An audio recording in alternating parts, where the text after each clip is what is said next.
कहानी का दूसरा भाग, संभाजी महाराज के बलिदान के बाद। संभाजी महाराज की शहादत 1689 के बाद मराठा साम्राज्य पर संकट के बादल मंडरा रहे थे।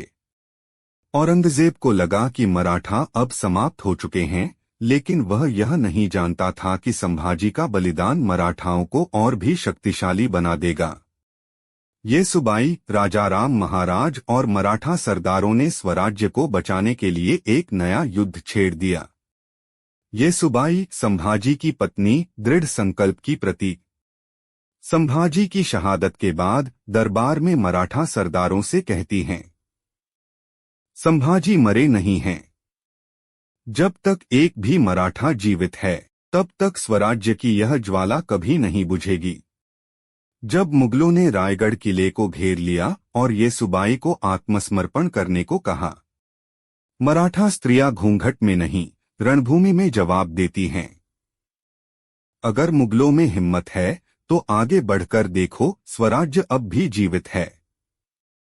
राजाराम महाराज, संभाजी के छोटे भाई, मराठा साम्राज्य के नए नेतृत्वकर्ता। जब उन्हें मराठा गद्दी सौंपी जाती है, संभाजी ने तलवार थामी थी, अब मैं उसे छोड़ूंगा नहीं। यह युद्ध अब हमारी आखिरी सांस तक लड़ा जाएगा। कर्नाटक अभियान के दौरान सेनापतियों से कहते हैं, अगर दिल्ली हमारी बर्बादी चाहती है तो हम दिल्ली की नींव हिला देंगे।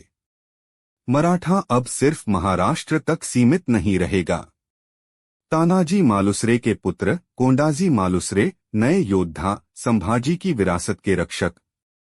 राजाराम के नेतृत्व में औरंगजेब की सेना को चुनौती देते हुए, मुगलों ने हमारे महाराज को मारा, लेकिन वे हमारी आत्मा को नहीं मार सकते। आज हमारी तलवारें उनके हर घाव का बदला लेंगी। किले पर मुगल झंडा हटाकर भगवा झंडा लहराते हुए, यह सिर्फ कपड़ा नहीं है, यह हमारी पहचान है, और इसे झुकाने का सपना देखने वाले खुद मिट जाएंगे। एक, रायगढ़ पर मुगल हमला और येसुबाई की वीरता। मुगलों ने रायगढ़ को चारों ओर से घेर लिया, लेकिन येसुबाई ने किले की रक्षा के लिए महिलाओं और बच्चों तक को संगठित किया। जब मुगलों ने आत्मसमर्पण करने को कहा तो येसुबाई ने एक मशाल उठाकर कहा, यहाँ की एक एक ईंट संभाजी के खून से बनी है। इसे जलाने के बजाय हम खुद राख हो जाएंगे, लेकिन झुकेंगे नहीं। अंततः किले की सुरक्षा टूट गई और येसुबाई को औरंगजेब के सैनिकों ने बंदी बना लिया। लेकिन उन्होंने मराठा साम्राज्य को टूटने नहीं दिया। 2, राजाराम महाराज का गोरिल्ला युद्ध और मुगलों की हार। राजाराम महाराज ने मराठा सेना को बिखराकर गोरिल्ला युद्ध शुरू किया, जिससे औरंगजेब की सेना भ्रमित हो गई। मराठा सेनापतियों ने दक्षिण भारत तक मोर्चा खोल दिया और मुगलों को लगातार पराजित किया। राजाराम महाराज ने कर्नाटक और तमिलनाडु में मुगलों के किलों पर हमला करके उनकी रीढ़ तोड़ दी। उन्होंने कहा, हम पहाड़ों में छुपकर नहीं लड़ेंगे, अब मैदान में आकर मुगलों को हराएंगे।